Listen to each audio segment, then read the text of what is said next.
नमस्कार। आप देख रहे हैं लाइव तक। और आज के हमारे गेस्ट हैं डॉक्टर युवराज, जो आम आदमी पार्टी से हैं, और रामधनी सर हैं, जो वरिष्ठ पत्रकार। तो हम युवराज सर के पास चलेंगे। सर, इस इलेक्शन को आप कैसे देखते हैं, जो रिजल्ट है?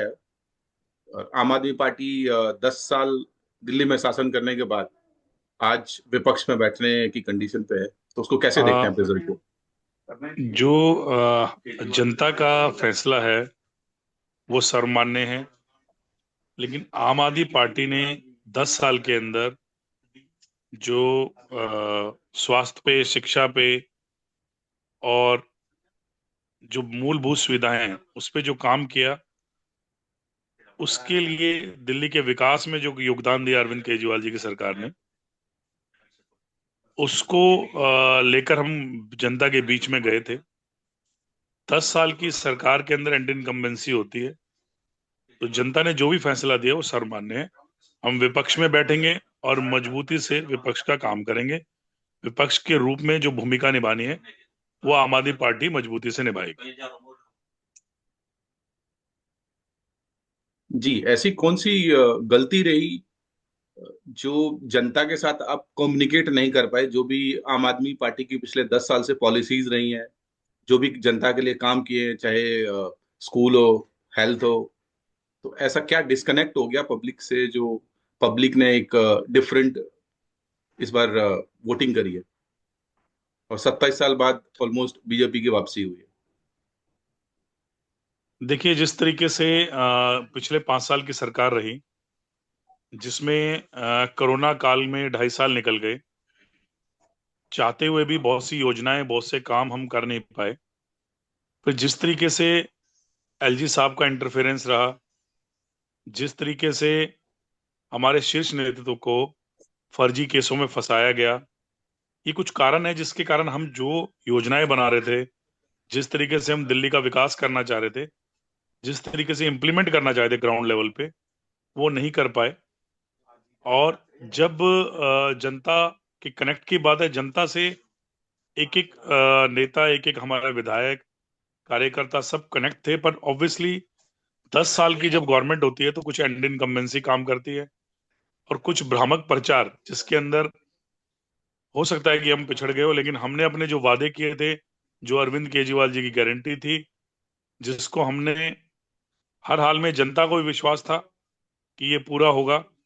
लेकिन जो वो कार्यकाल रहा है पिछले 5 साल वाला, जिन कारणों को मैंने आपको बताया, उस कारण के कारण वो धरातल पे नहीं आ पाए। जिसमें अरविंद जी ने खुद एक यमुना की सफाई के लिए, खुद अरविंद जी ने गलती मानी कि हम इसको करेंगे, काम हो नहीं पाया। तो हो सकता है कि जनता के को इस तरीके से कनेक्ट ना कर पाए। और दूसरी बात, वोट परसेंटेज अगर आप देखेंगे तो दिल्ली में 43.2% आम आदमी पार्टी को वोट मिला है, और 45.8% भाजपा को वोट मिला है। वो अलग बात है कि सीटों में कन्वर्ट नहीं कर पाए हम, लेकिन जनता आज भी अरविंद केजरीवाल जी के विचारों को, अरविंद केजरीवाल जी की योजनाओं को लाइक करते हैं, जिसका वोट का सबूत है। हाँ, लेकिन जिस तरीके से जनता का जो अब मैंडेट है, उसको हम स्वीकार करते हैं, और जनता के लिए हम सब मिलकर ग्राउंड पे काम करें। जी, तो हम रामधनी सर के पास चलते हैं। रामधनी सर, जो युवराज जी का कहना है, वो बेसिकली जो इस इलेक्शन का जो मेन कारण रहा है, वो एक एंटी इनकम्बेंसी प्लस एलजी का इंटरफेरेंस जिस तरीके से रहा है, वो एक बेसिकली काम में डिले करने का या इन चीजों का कारण रहा है, जिसके कारण ये रिजल्ट है। लेकिन आप इस चीज को कैसे देखते हैं? कहा जा रहा है कि इस इलेक्शन में जो दिल्ली का मालिक है वो भी हारे हैं, और जो अयोध्या का राजा है वो भी हारे हैं। तो इस इलेक्शन रिजल्ट को आप कैसे देखते दरअसल चुनाव किसी एक मुद्दे पर नहीं होते, कई मुद्दे होते हैं जो मिलकर चुनाव को एक रूप देते हैं। इस बार दिल्ली का जो चुनाव हुआ, यह बहुत टफ था। और जैसा युवराज जी ने आंकड़े बताए, सिर्फ 3% मतों का अंतर है। और ध्यान से देखिए तो हार जीत भी कुछ सीटों पर कुछ 100 मतों से हुई है। इसका मतलब है कि आम आदमी पार्टी ने लड़ाई तो लड़ी, यद्यपि कि जो प्री पोल सर्वे आ रहे थे या एग्जिट पोल के जो नतीजे आ रहे थे, वो बता रहे थे कि आम आदमी पार्टी हार रही, भाजपा जीत रही।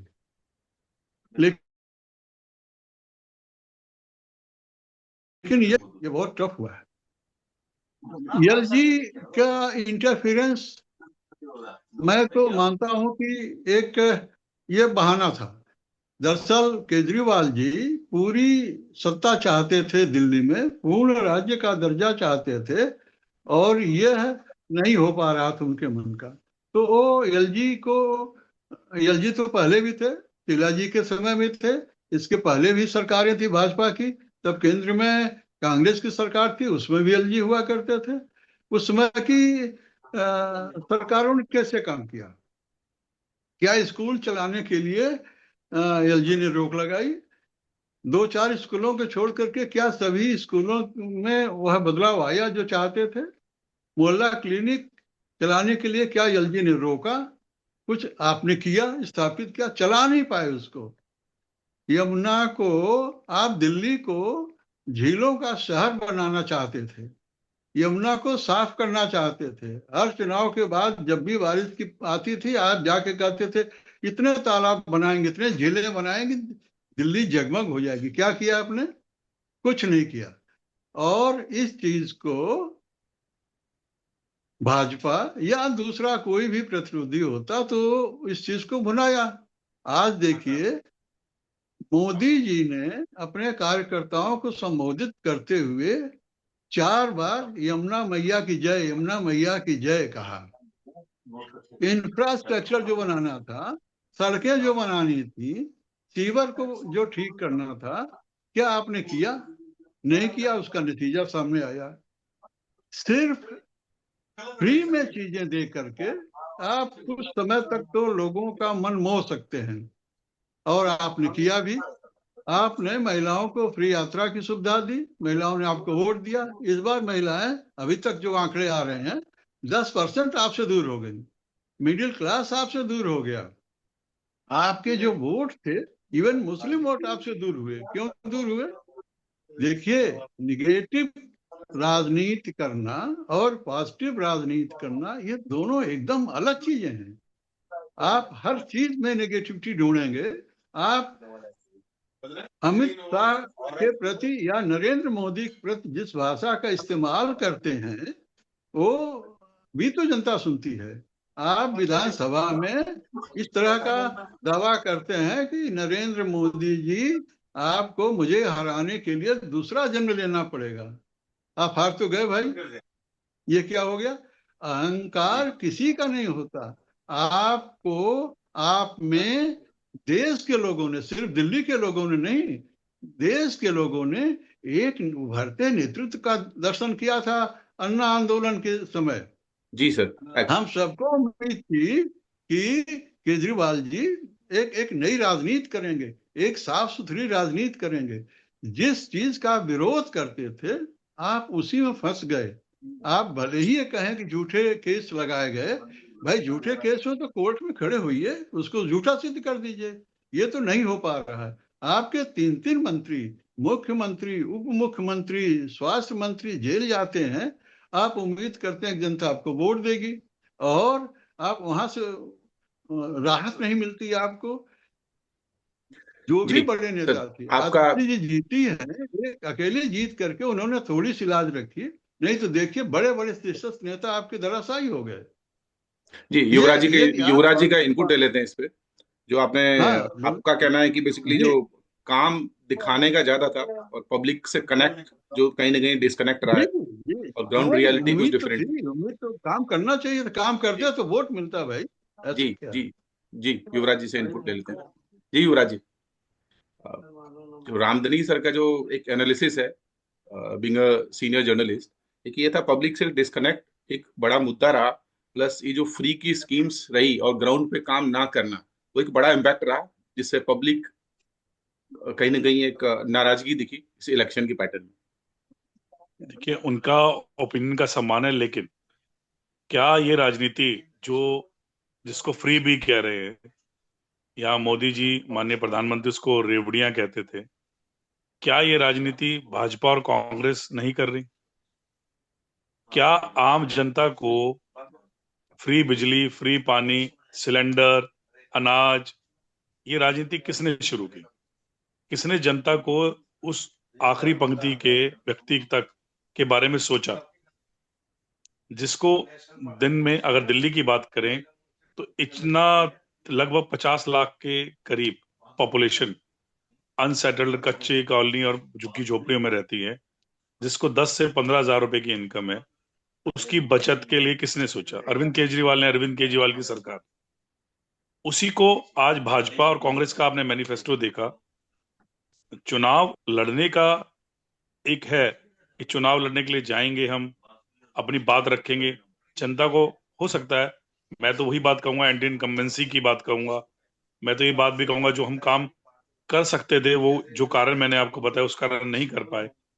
लेकिन जो बात है कि खाली फ्री बिजली, ऐसा नहीं है। दिल्ली में डेवलपमेंट, दिल्ली में एक्सीलेंस स्कूल्स किसी प्राइवेट स्कूल से बेटर है। दिल्ली देहात में स्पोर्ट्स कॉम्प्लेक्स, स्टेडियम्स स्पोर्ट्स के लिए, हॉकी स्टेडियम, दिल्ली के अंदर खिलाड़ियों को जो सम्मान मिलता है, दिल्ली के अंदर जो हाई एलिवेटेड जो रोड्स बने हैं, जो फ्लाईओवर्स और ट्रैफिक समस्या को, पोल्यूशन के लिए जो ओड इवन की स्कीम, और जिस तरह से दिल्ली के अंदर महिलाओं को फ्री बसेस, ताकि जो उस तबके की महिलाएं हैं दिल्ली के अंदर, जो मेट्रोपॉलिटन सिटी में, जहां पर महिलाएं जो है काम करते हैं, घर में मेड्स का काम करते हैं, आपका सिक्योरिटी का काम करते हैं, जिनकी 8-10 हजार रुपए, 15 हजार रुपए तक तनख्वाह है। इस सब के बारे में किसने सोचा? अरविंद केजरीवाल। उसी चीज को अगर आप किसी भी मैनिफेस्टो को उठा के देख लीजिए, ठीक है, आज भाजपा को मुबारकबाद है, उनकी सरकार बनी है, लेकिन क्या उस मैनिफेस्टो में वो चीजें नहीं है?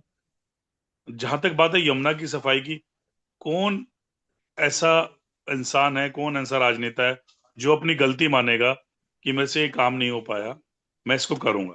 क्या आज मोदी जी का स्पीच मैंने सुनी, माननीय प्रधानमंत्री जी की, क्या गंगा की सफाई के लिए जो मंत्रालय बना, पिछले 10 साल निकल चुके और ये 15 साल का टर्म हो जाएगा आने वाले कुछ सालों में, क्या गंगा की सफाई के लिए जो बजट खर्चा गया भारत सरकार ने, क्या गंगा मैया की सफाई हुई?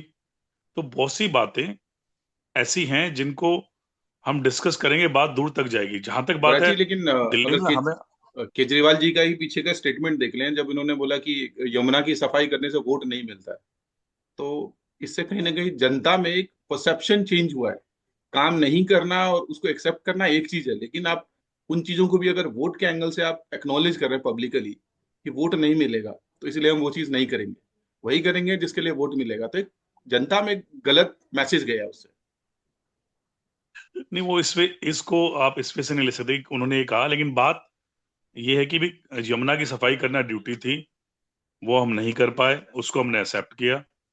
लेकिन अगर ये कोरोना काल की आपदा नहीं आती, स्मूथली सरकार चलती, तो ये सच था कि यमुना की सफाई पूरी तरीके से होती, यमुना पे भी रिवर फ्रंट बनता।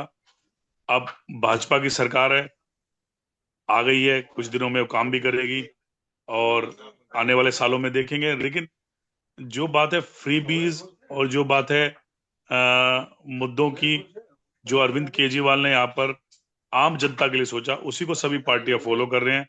आम आदमी पार्टी का उद्देश्य आम आदमी के लिए काम करना था, उसी को भाजपा और कांग्रेस भी फॉलो कर रहे हैं। जी युवराज जी, इसमें इंडिया अलायंस का कितना बड़ा इम्पैक्ट मानते हैं? जिस हिसाब से 2-2.5% का लगभग वोट डिफरेंस है, और कांग्रेस ने लगभग 4.5%, लास्ट इलेक्शन में 4.5% का वोट मिला था, 4.3, और इस इलेक्शन में अगर देखें तो 6.4, लगभग 2-2.5% का जो मार्जिन है। तो इंडिया अलायंस आपने 2024 में लोकसभा इलेक्शन से पहले बना तो लिया, लेकिन उसका एग्जीक्यूशन जो है उस लेवल पे नहीं हो पाया। क्या वो एक बड़ा फैक्टर है जो हिसाब से इस इलेक्शन का रिजल्ट आया है? अगर कांग्रेस देखिए, कहीं अगर हम साथ लड़ती परसेंटेज, तो ये इलेक्शन का रिजल्ट में भी डिफरेंट होता। बिल्कुल परसेंटेज की अगर हम बात करें, इलेक्शन वोटिंग की बात करें, तो ऑब्वियसली अगर अलायंस पार्टनर इंडिया अलायंस की तरह विधानसभा में लड़ा जाता तो कहीं ना कहीं फायदा होता। ये मेरा पर्सनल ओपिनियन है। लेकिन पार्टी की गाइडलाइन, इंडिया लाइंस जो है, वो लोकसभा के लिए था। लोकसभा के बाद वो जो है, जैसे हरियाणा में कांग्रेस खुद लड़ी थी, हम खुद लड़े थे, ऐसी सब पार्टियां अपने अपने स्टेट में जहां पे मजबूत थी, मजबूती से लड़ी थी। लेकिन ऑब्वियसली अगर हरियाणा में भी हम मिलकर लड़ते, दिल्ली में भी हम मिलकर लड़ते, उसका फायदा होता। जी, तो कहीं ना कहीं एक इंडी जो अलायंस है, वो अलायंस में एकजुटता ना होना जो एक बड़ा एक फैक्टर रहा है, लगभग 2-2.5% का जो वोट मार्जिन है। तो जैसा आपने युवराज जी बताया कि दिल्ली में जो पिछले 10 साल में अरविंद ने काम किए हैं, बट अगर रेवेन्यू और बाकी इंफ्रास्ट्रक्चर से रिलेटेड अगर देखें हम, तो अगर हम एक नॉर्मल एग्जांपल ले लें, जैसे नोएडा और गुड़गांव, ये दो बड़ा एक इंडस्ट्रियल हब है। लोग जनरली उसमें जो काम करने जाते हैं, लगभग 70-80% जो पब्लिक होती है वो पब्लिक दिल्ली से होती है, रहती दिल्ली में, काम करती है वहां। उस अकॉर्डिंग अगर देखें तो रेवेन्यू अल्टीमेटली जो है, चाहे डायरेक्ट टैक्स हो इनडायरेक्ट टैक्स हो, उस पर्टिकुलर स्टेट का है। तो वो चीज तो दिल्ली में 10 साल में लाई जा सकती थी, दिल्ली की रेवेन्यू बढ़ती कि लोग जहाँ रहते हैं। और दिल्ली उस हिसाब से एटलीस्ट आप फैक्ट्री आप नहीं रहने देंगे बिकॉज ऑफ पोल्यूशन और बाकी सब चीजें, बट आप कॉर्पोरेट ऑफिस जहां से चीजें मैनेज होती है, वो तो आप उन सब चीजों में फैक्टर में कर सकते थे, जिससे दिल्ली की रेवेन्यू बढ़े, बजट बढ़े। लेकिन उन सब चीजों में भी कोई एज सच इनिशिएटिव पिछले 10-12 देखिए, साल में आज नहीं भी है। दिल्ली का बजट नहीं, देखिए दिल्ली का बजट पूरे ऑल ओवर इंडिया के अंदर, दिल्ली का टैक्सेशन देखें, बजट देखें, दिल्ली की ग्रोथ देखें, वो ऑल ओवर इंडिया के सभी स्टेट से बेटर है। रही बात आपकी बात, बिल्कुल जो एनसीआर, दिल्ली एनसीआर का एरिया है, उसमें अगर हम आईटी हब्स को और इनको देखें, उसके लिए कोशिश की जा सकती थी। लेकिन जो दिल्ली का इंफ्रास्ट्रक्चर है, दिल्ली का जिस तरह से एनसीआर के साथ मापदंड है कि ऑलमोस्ट दिल्ली के अंदर जो, अगर हम डीडीए लैंड्स की बात करें, अगर हम इंडस्ट्रियल लैंड की बात करें, अगर हम बवाना इंडस्ट्रियल एरिया या मंगोलपुरी इंडस्ट्रियल एरिया, इस तरह की देखें, वो ऑलमोस्ट ऑक्यूपाइड है।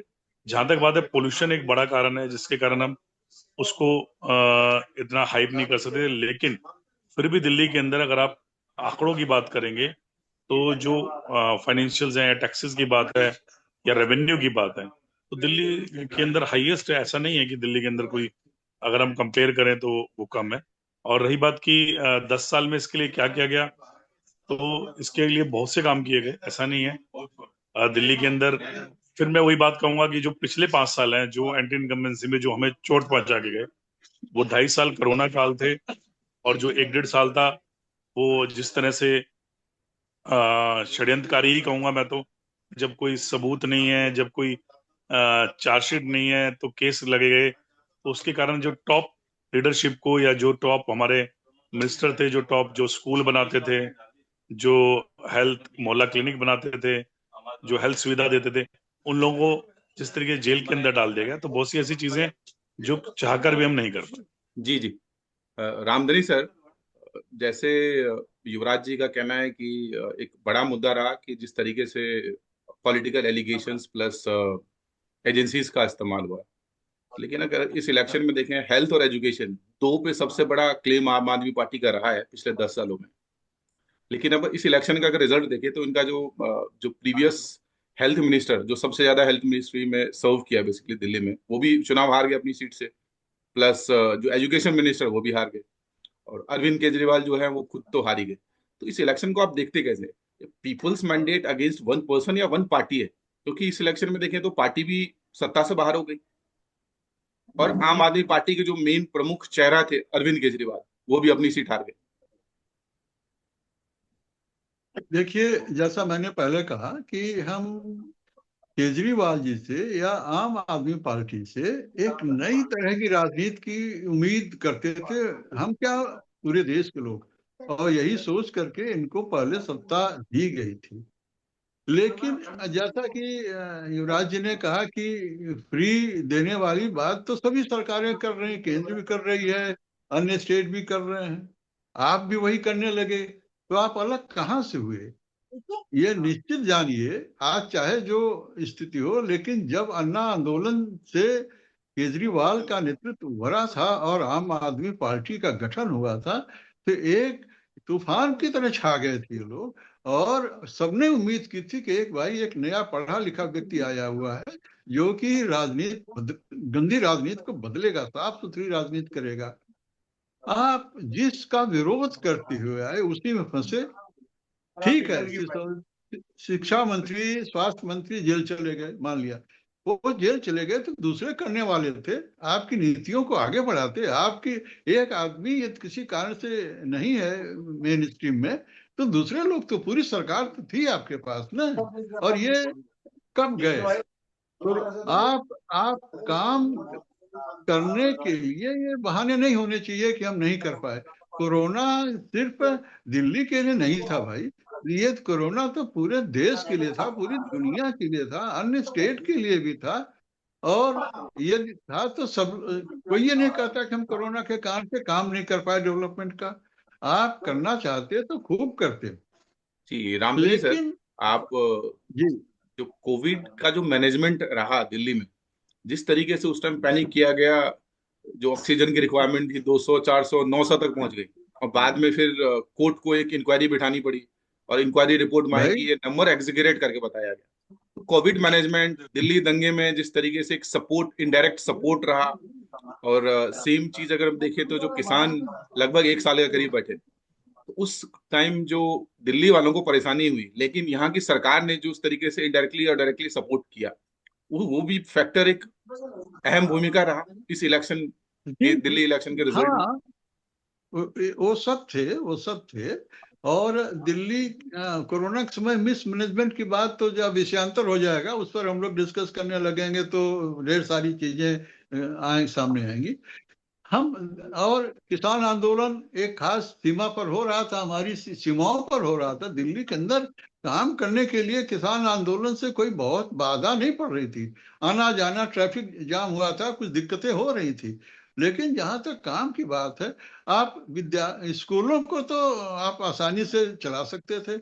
आपने कुछ स्कूलों को इम्प्रूव किया, उसकी चर्चा हुई। हालांकि बाद में ये भी कहा जाने लगा कि वो मीडिया को मैनेज किया गया, या वो पीआर की बातें थी। लेकिन तो भी स्कूलों के, अच्छे स्कूलों की चर्चा हुई। और लेकिन क्या दिल्ली के सभी स्कूलों में वो प्रयोग हुए? मैं समझता हूँ नहीं हुए। और आज भी स्कूलों की बड़ी खराब हालत है, इतनी भीड़ है, दो दो शिफ्ट चलती है, और लड़कों को लड़कियों को बैठने की जगह नहीं मिलती। तो क्या किया आपने? नए भवन बहुत सीमित जगहों पर बन पाए। यदि आप काम करते हैं ना, तो उसके लिए आपको बहुत प्रचार की उसकी जरूरत नहीं पड़ती।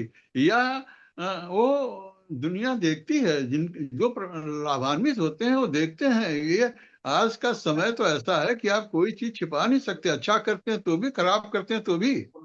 तो ये तो मानिए कि काम नहीं हुआ जैसा कि अपेक्षा की जा रही थी। जी ठीक सर, है, इस इलेक्शन को देखें तो इस इलेक्शन के साथ एक मिल्कीपुर विधानसभा का भी एक इलेक्शन था। तो आप हम इस मिल्कीपुर इलेक्शन, विधानसभा में तो भाजपा ले आई, जी, सीट ले आई, तो जबकि सपा की सीट आप थी। आप इस इलेक्शन को बेसिकली क्या देखते हैं? जैसे अरविंद केजरीवाल ने एक टाइम में बोला हम दिल्ली के मालिक हैं, और उसी पैटर्न पे आप बेसिकली 2024 लोकसभा अरे के इलेक्शन भाई, के बाद देखें, तो अखिलेश जी ने घोषणा एक तरीके से कर दी थी कि अयोध्या के राजा जो है, अयोध्या के राजा ही है। तो हाँ, उस अरे अयोध्या अहंकार के को, राजा तो एक ही हैं। अयोध्या के राजा तो एक ही हैं, भगवान राम हैं। और राजा को हरा देना, अब क्या क्या हो गया मिल्कीपुर में फिर? तो जी ये यही गर्भोक्ति जो है ना, यही, ये अपने को सर्वे सर्वा समझ लेना, ये चीजें ठीक नहीं है। अब जिस तरह से मिल्कीपुर तो अवधेश जी की सीट थी भाई, वहां से छोड़ जी करके अयोध्या से जीते थे वो। तो आप, ऐसा नहीं है कि आप कोई भी एकदम मनमाना हरजाना करने लगे, सब ऐसा नहीं है। जी ये समाज अब बहुत चतुर है, बहुत चीजें देखता है, समझता है, और उसी के अनुसार अपनी वो करता है। देखिए, सभी लोगों ने एक एक एक क्लास को अपना पकड़ने की कोशिश की। और चुनाव शुरू होते ही आम आदमी पार्टी ने भी, भाजपा ने भी महिलाओं को पकड़ा। और महिलाओं को आप कितनी सुविधा पहले से दे रहे थे, लेकिन वोट नहीं मिले। जो आंकड़े आए हैं वो बता रहे हैं कि 10% महिलाएं भाजपा की तरफ हो चुकी, जिन्होंने पिछली बार आम आदमी पार्टी को वोट दिया था। क्यों चली गई भाई? जी जी, क्योंकि वो चली गई कि आप ग्राउंड लेवल पे कहीं ना चुनाव कहीं की घोषणा होते ही चेंज तो वो चीज। चुनाव की घोषणा होते ही केजरीवाल जी ने ये कहा कि हम 2100 रुपए अपनी बहनों को देंगे। बहुत लंबी चौड़ी घोषणा की। लेकिन ये जवाब आने लगा कि पंजाब में तो आपने यही किया था, कुछ नहीं कर पाए। फ्री फ्री नहीं दिया जाना चाहिए कुछ। मैं तो निजी तौर पे इसके पक्ष में हूँ कि मुफ्त में किसी को कुछ नहीं दिया जाए। लेकिन ये राजनीति ऐसी है, जयललिता जी ने मुफ्त में देने की शुरुआत की और वो सबके मुंह में लग गया वो। जी और सब लोग उसी के सहारे जितना चाहते हैं। मध्य प्रदेश में भी भाजपा ने यही किया, लाडली बहना में किया, महाराष्ट्र में किया, हरियाणा में किया, उसके रिजल्ट मिले। वही देखा केजरीवाल जी ने किया। लेकिन वो ये लोगों के मैसेज दिया गया कि केजरीवाल जी जो कहते हैं वो करते नहीं, जी पूरा जी नहीं करते उसको। जी, युवराज जी के और पास चलते मोदी जी ने कहा कि मेरी गारंटी मैं दूंगा। आज भी उन्होंने यही कहा कि मेरी मेरी गारंटी है। अब ये देखना है कि 5 साल में वो गारंटी कितनी पूरी करते हैं। हैं। जी जी, लेकिन यु उन्होंने इसके पहले जो कहा, देखिए, जिनके पास आवास नहीं थे उनको मकान पूरे देश में मिले, एक जगह नहीं मिला है। और लाखों करोड़ों मकान मिले हैं। यही चीज उन्होंने झुग्गी झोपड़ी वालों के लिए कहा। केजरीवाल जी ने ये कहा कि आपकी जमीन कब्जा कर लेंगे, ये करें नहीं, हम पक्के मकान देंगे आपको। तो अब ये देखना कि अब ठीक है, इनकी सरकार आ गई, ये 5 साल में क्या कर पाते हैं। जी, वो भी लेकिन देखने निश्चित वाली। तौर से देखिए कि समाज उम्मीद करता है, उस उम्मीद को जब आप पूरा नहीं करते तो मोह भंग होता है। मोह भंग होता है तो वही नतीजे होते हैं जो आज आ गए। जी, युवराज जी, मैं तो ये समझता हूँ। आप जी आगे आम आदमी पार्टी का क्या भविष्य देखते हैं और केजरीवाल का? और साथ में एक देखिए एक क्वेश्चन, एक क्वेश्चन और, जिसमें एक इंडिया अलायंस का क्या भविष्य है, वो क्रूशियल है। जिस जिस तरीके से हरियाणा और दिल्ली इलेक्शन लड़े हैं, तो उस तरीके से अगर देखें तो इंडिया अलायंस का क्या आगे का भविष्य है? ये पहले तो मैं आपका दूसरा क्वेश्चन ले लेता हूँ। जी इंडी अलायंस का तो राष्ट्रीय नेतृत्व ही डिसाइड करेगा, क्योंकि इंडी अलायंस के अंदर मैं ना अथॉरिटी हूँ ना मैं लायबल हूँ to speak about Indian alliance. लेकिन जिस तरीके की जो चीजें हो रही हैं, जिस तरीके से दिल्ली के अंदर अरविंद जी के ऊपर कांग्रेस का हमलावर रवैया रहा और जिस तरीके से रहा, तो वो शीर्ष नेतृत्व ही इंडियन अलायंस के बारे में बात करेगा। जहां तक बात है आम आदमी पार्टी का भविष्य, ये आंदोलन से निकली हुई पार्टी है। हम सब आंदोलनकारी हैं। हमने अपनी एक कोशिश की, एक राजनीति की नई सोच दी, जिसके अंदर आम आदमी के बारे में, जो अंतिम पंक्ति का आदमी है, जिसके बारे में बातें तो बहुत की जाती थी, लेकिन उसके बारे में सोचने पे सभी पार्टियां, सभी सरकारें मजबूर हुई।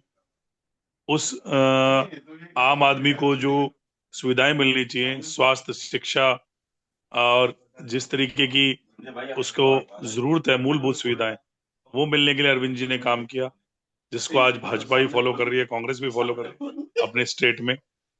और जहां तक बात है कि अरविंद केजरीवाल का भविष्य, देखिए अरविंद केजरीवाल एक राष्ट्रीय पार्टी के संयोजक हैं, सर्वमान्य नेता हैं।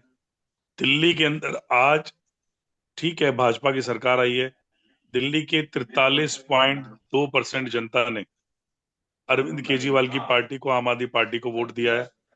पंजाब में हमारी सरकार है, गुजरात में हमारे एमएलए हैं, गोवा में हमारे एमएलए हैं।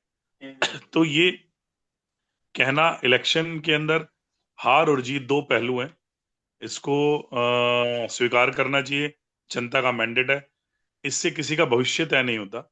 अरविंद केजरीवाल एक विचारधारा, एक सोच है, जो एक आम आदमी की सेवा के लिए, आम आदमी के काम के लिए हमेशा 24 घंटे तैयार है। तो अरविंद केजरीवाल का भविष्य तो जनता ने तय किया हुआ है। वो शीर्ष नेता है, एक नेशनल पार्टी के नेता है, और चुनाव में हार जीत होती रहती है। भाजपा को मौका मिला है दिल्ली की सेवा करने के लिए, हमें मौका मिला अपोजिशन में बैठने के लिए। हम एक कंस्ट्रक्टिव अपोजिशन का काम करेंगे।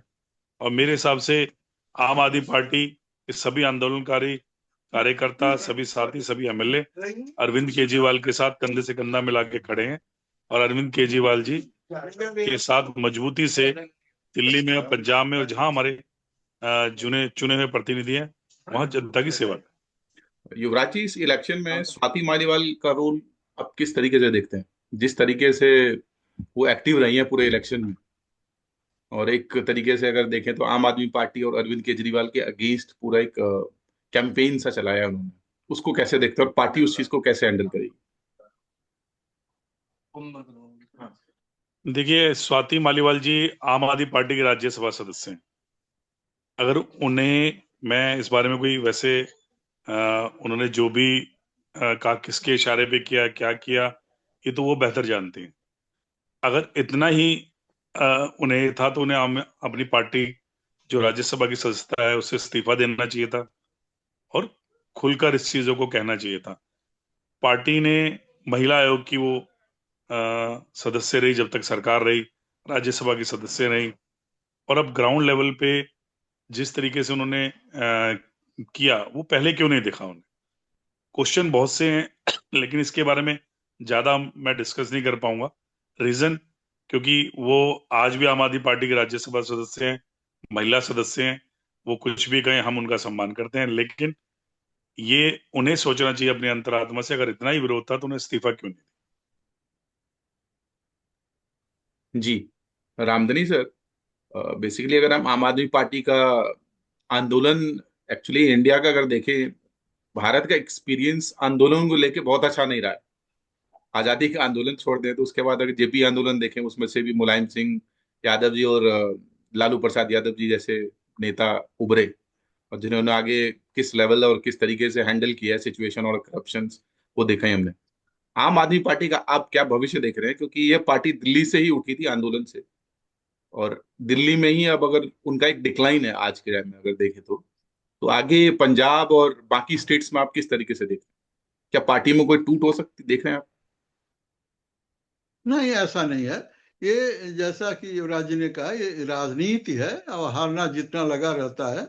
अब ये सिर्फ ये देखना होगा केजरीवाल जी को और अन्य नेताओं को कि उनके वीक पॉइंट कौन से हैं, किन कारणों से हारे। यदि ईमानदारी से अपनी हार के नतीजों को विश्लेषित करेंगे और उससे बचने के उपाय करेंगे तो पार्टी थोड़ी खत्म होने जा रही है। ये सभी पार्टियों के साथ होता है। यदि नेतृत्व मजबूत है, नेतृत्व एक दिशा देता है, नेतृत्व यदि अपनी कमियों को दूर करता है, कमियों को पहचानता है, सबसे बड़ी चीज है कि अपनी कमियों को पहचाने। केजरीवाल जी को अब खुले मन से ये देखना होगा और ये सोचना होगा, अन्य नेताओं को भी, कि उनसे कहाँ चूक हुई, क्या गलतियां हो गई, क्या वो सचमुच ये गलती करने के जिम्मेदार हैं और उससे कैसे बचा जाए। ऐसा नहीं है। भाजपा दो सांसदों की पार्टी बनी थी एक बार, और आज देखिए सत्ता में है। ये ऐसा नहीं। भविष्य यदि ये अपने को सुधार करके ठीक ठाक काम करते हैं तो पंजाब में तो सरकार बना ही रहे हैं, जैसा कि बताया कि अन्य राज्यों में भी चुनाव लड़ रहे हैं और अपनी उपस्थिति दर्ज करा रहे हैं। पार्टी नहीं खत्म होने जा रही कहीं। यदि ये अपने को सुधार लेते हैं तो ये और मजबूत होकर के निकलेंगे। आप देखिए, सिर्फ 3% वोट का अंतर है। 3% वोट को कवर करना कोई बहुत बड़ी चीज नहीं है। यदि भाजपा भी अपने वादों पर नहीं टिक पाई, नहीं कर पाई, तो अगला चुनाव देखा जाएगा क्या होता है, हम सब लोग देखेंगे। पार्टी नहीं खत्म होने जा रही है। और पार्टी, चूंकि केजरीवाल जी कमजोर भी नहीं है, वो सब चीजें समझते हैं। अब राजनीति में आकर के बहुत चीजें उल्टी सीधी करनी पड़ती है, कहनी पड़ती है, रहना चाहिए। वो कहीं कहीं मुझे लगता है कि बहुत ही अहमन्य होकर के, अहम बस होकर के बहुत चीजें बोल जाते हैं, कह जाते हैं। थोड़ा सा अपने को नियंत्रित करना चाहिए उनको, बोलने में संयम। देखिए, आज मोदी जी ने एक बहुत बड़ी चीज कही कि जीतने के बाद अपने विवेक और संयम को नहीं भूलना होगा, हमको अहंकारी नहीं बनना होगा, क्योंकि देख रहे हैं कि इसका क्या नतीजा हो गया। थोड़ा सा अब जब आप ललकार के कहते हैं कि नरेंद्र मोदी जी को दूसरा जन्म लेना पड़ेगा, ये सबने सुना, किसी को अच्छा थोड़ी लगा। आप मत हारिए, जीतिए, लगातार जीतिए, लेकिन इस तरह कहना तो थोड़ा सा ये देखें, अपने को अपने में बदलाव तो लाना पड़ेगा पार्टी के लोगों को। और धरातल पे आके काम करना पड़ेगा। एक ही वादा करें, दो ही वादा करें, तीन ही वादा करें, उसको पूरा करें। पूरा करने के बाद कहने के लिए आपके पास होगा ना कि मैंने ये किए। और पार्टी का भविष्य खराब नहीं लगता है। उनके वोट अभी मजबूती से हैं। बस ये है कि जो जिन कारणों से डिविएट हुए हैं, हमसे दूर हुए हैं, उसको नजदीक लाने की कोशिश करनी चाहिए। और जी ये हर पार्टी के साथ है, जी। हर पार्टी के युवराज साथ युवराज है। जी से आखिरी कांग्रेस सवाल ले लेते हैं। सर, आम आदमी पार्टी का क्या कोर्स करेक्शन होगा? जो उन्होंने इस इलेक्शन में गलतियां करी हैं, तो उस चीज को कैसे, क्या आगे करेक्ट करेंगे और क्या एक्शन प्लान होगा? देखिए, इसमें अभी तो जैसे आज नतीजे आए हैं, तो उसका एक बार एनालिसिस भी किया जाएगा। बहुत से फैक्टर्स हैं। कुछ सीटें बहुत कम मार्जिन से, कम वोटों से हम हारे हैं, जिसमें लगभग ये 10-12 सीटें हैं ऐसी। और जहां तक बात है कि कोर्स ऑफ एक्शन, आम आदमी पार्टी के एक एक कार्यकर्ता और जितने भी चुने प्रतिनिधि आएंगे, बैठेंगे,